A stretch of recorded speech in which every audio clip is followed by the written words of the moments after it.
શ્રી વલ્લભાધીશ કી જય, ગિરિરાજ ધરણ કી જય, શ્યામ સુંદર શ્રી અમને મહારાણી કી જય, શ્રી ગુસાઈજી પરમ દયાળ કી જય, શ્રી ગોકુલ નાથ કી જય, દાવ દયાળ કી જય, श्री नवनीत प्रिया लाल की। अपने माथे बिराजता सेव्य स्वरूप की जय। बधाई वैष्णव ने चाचा करीन जय श्री कृष्ण, जय श्री कृष्ण। नव विलास एम आज चतुर्थ विलास कियो श्याम आज पारासोले। ચંદ્ર સરોવરનું નામ પહેલાં પારાસલી હતું. ત્યાં પારાસર ઋષિનું ને એ બધી જે ભાગવતની વાત છે એનું અનુસંધાન જે બધા જાણે છે. અને આજના મુખ્ય સખી ચંદ્રભગા, પહેલે દિવસે ચંદ્રાવલી હતા, આજ ચંદ્રભગા.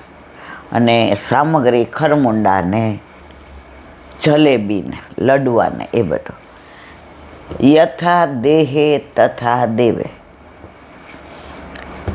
આ બધામાંથી કંઈ પણ થાય તો વાહ વાહ, નથી કરી શકતા કાંઈ વાંધો નહીં. ક્યાંય આપણામાં એવું લખ્યું નથી કે આ ન કરો તો આવો દોષ પડે.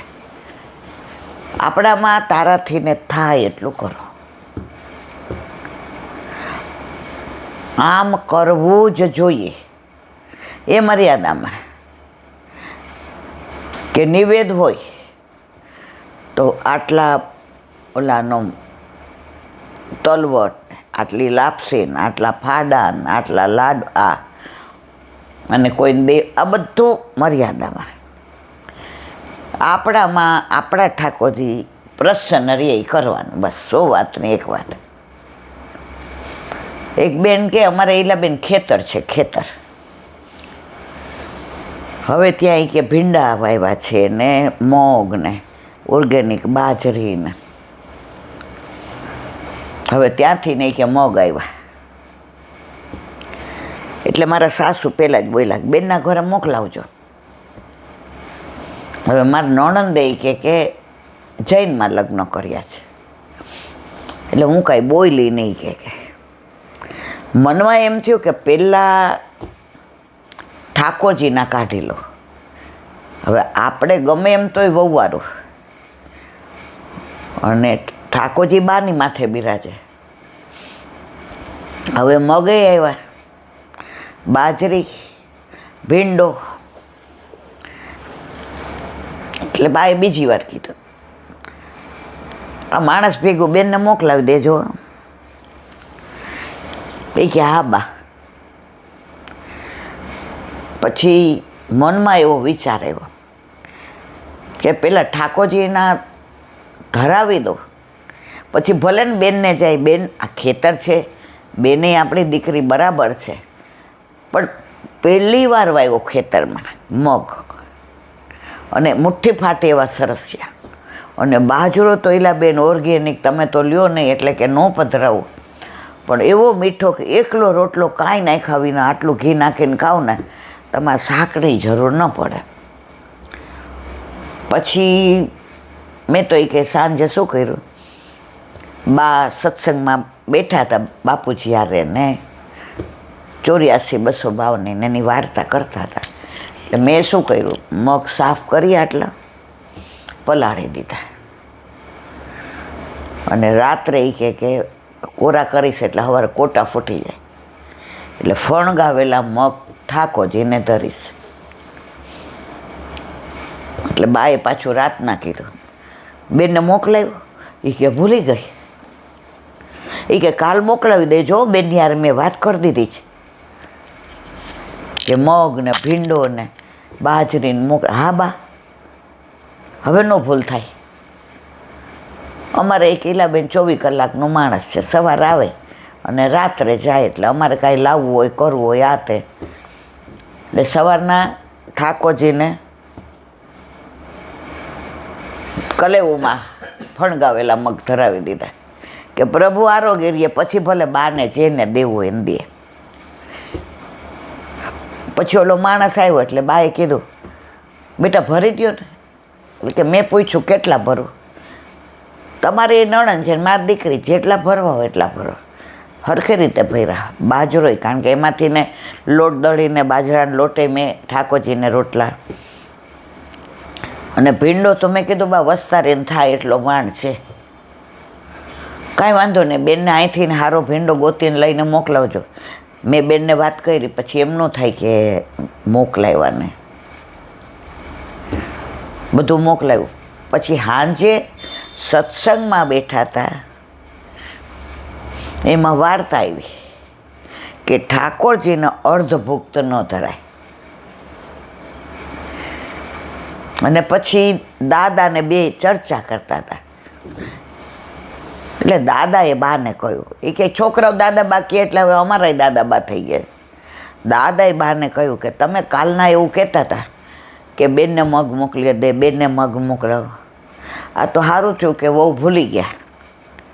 જો બેનને પહેલાં મોકલાવ્યા હોત તો મગ અર્ધભુક્ત થાત કે નહીં? બાકી હા, એ કે આટલા વર્ષથી ને આપણે સત્સંગ કરીએ છીએ, આપણે તો અર્ધભુક્ત એટલે એમ કે એઠું ખાતે. એ કે તમારી વાત સાચી. પછી બાઈ મને બોલાય, બેટા આવો, તમે ભૂલી નહોતા ગયા, તમને ઠાકોરજીએ ભૂલવાયેલા હતા કે જો પેલા બેનને મોકલાવી દઈએ, અને એ જ દિવસે બેન તો જઈ છે, અને એ લોકોને તો મગ તો અઠવાડિયે આમ 10 દી હોય. હવે સાસુ એમ કે મગને થેપલા કરો સાંજે, તો પહેલી વાર ખેતરના વાવેલા મગ આપણા ઠાકોરજી નવા રોગ્યાના મગને થેપલા ત્યાં, એટલે પછી અર્ધભૂખ. એ કે બા સાચું કહું, તમારા મોઢે હું ખોટું બોલી હતી. અમારા ઘરે આઠૈયામની સેવા છે, પણ અહીંયા તમારા ઢાંચામાં હું ઢળી ગઈ છે. મને યાદ હતું, પણ મેં કીધું ના, પહેલાં આપણા ઠાકોરજી આરો, એટલે મેં ફણગાવા મૂકી દીધા. નહીંતર આપણે બુધવારે મગ કરીએ અને કઢી કરીએ અઠવાડિયામાં એકવાર, છતાંય મેં પલાળ્યા. અને કેવા મીઠા હતા. કે બહુ બેટા, સેવા મારી માથે બિરાજે છે, પણ જતાવ્યું તમને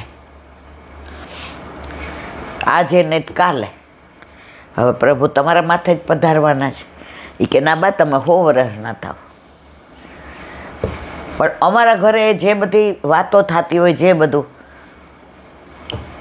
એટલે મને એટલી ખબર કે અર્ધભુક્ત ઠાકોરજીને ધરાવાય નહીં.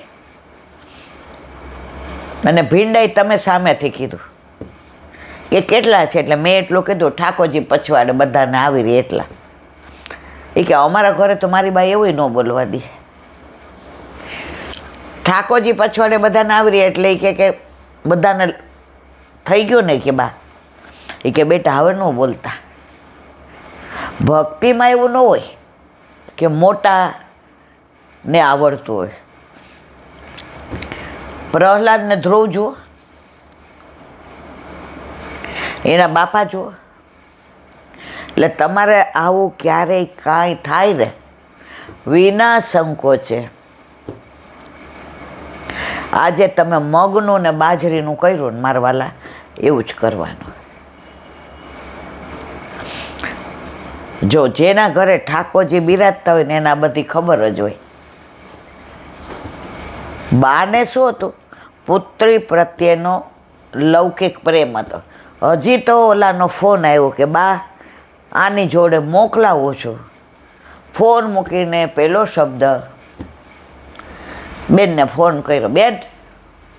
એનું કારણ એની લૌકિક આસક્તિ હતી.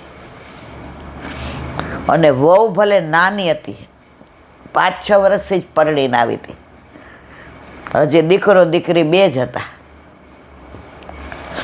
છતાં એને એમ થયું કે ના, બેનને પહેલાં મોકલીશ તો અર્ધભુક્ત થઈ જશે. એટલે પ્રભુ ઘરમાં બિરાજતા હોય ને એ તમને જતાવે ને જતાવે, એમાં કોઈ શંકા ને સાર નહીં.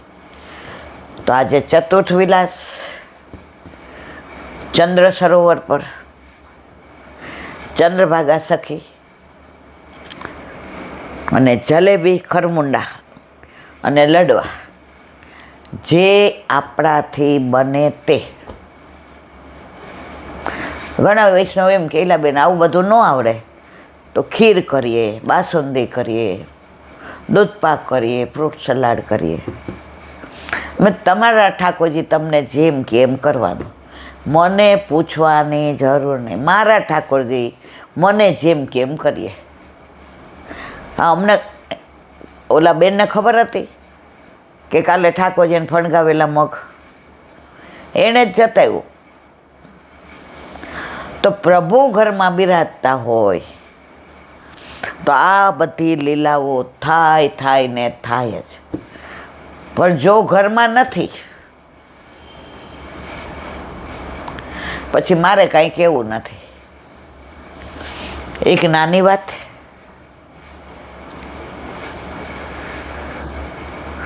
પંઢરપુરમાં વિઠોબા બિરાજે ચંદ્રભાગા નદીને કિનારે. ઘણા એને ભીમા નદી કહે છે.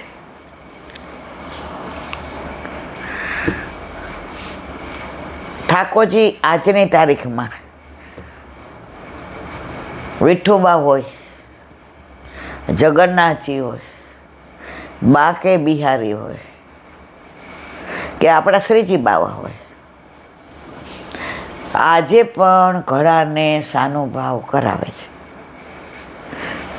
મહારાષ્ટ્રમાં ઘણા સંત થઈ ગયા, તુકારામજી, નામદેવજી, જનાબાઈ, જેટલા નામ લઈએ એટલા ઓછા.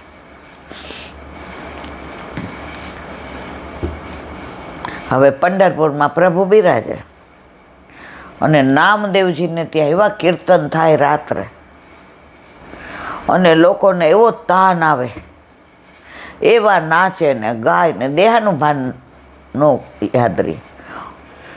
એ કીર્તનમાં એવા શબ્દો હોય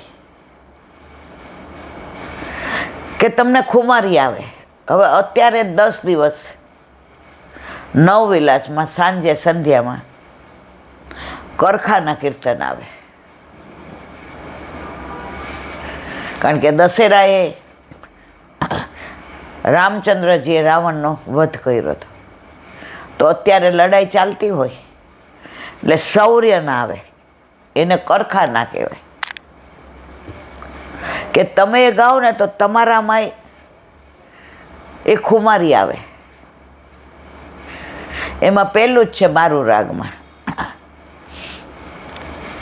સીતા કોન હરી હો લક્ષ્મણ, સીતા કોન હરી.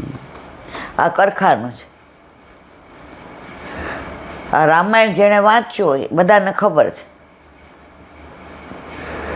કે રામચંદ્રજી ગયા હતા ને પાછળ લક્ષ્મણજીને કહીને ગયા હતા કે તાર ભાભીને એકલી ન મૂકતો, કારણ કે ઓલી કાંચુકી મરીચી માટે ગયા હતા રામચંદ્રજી.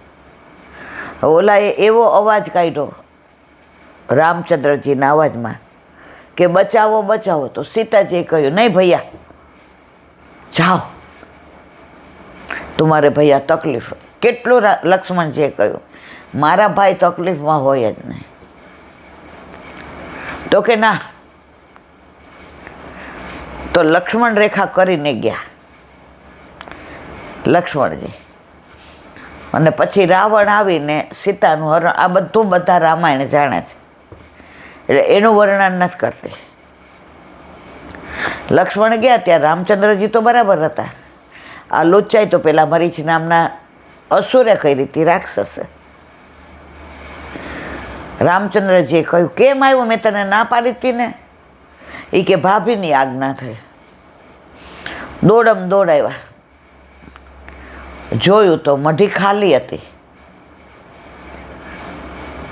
અને સુરદાસજી ગાય છે, સીતા કોન હરી हो लक्ष्मण सीता कोण हरे. સીતાને કોણ હરણ કરી લઈ ગયું?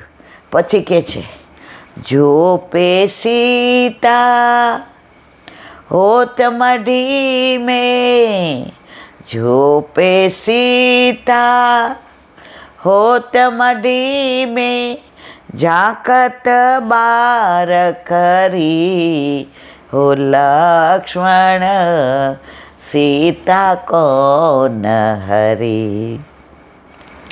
सीता कौन हरी हो लक्ष्मण सीता कौन.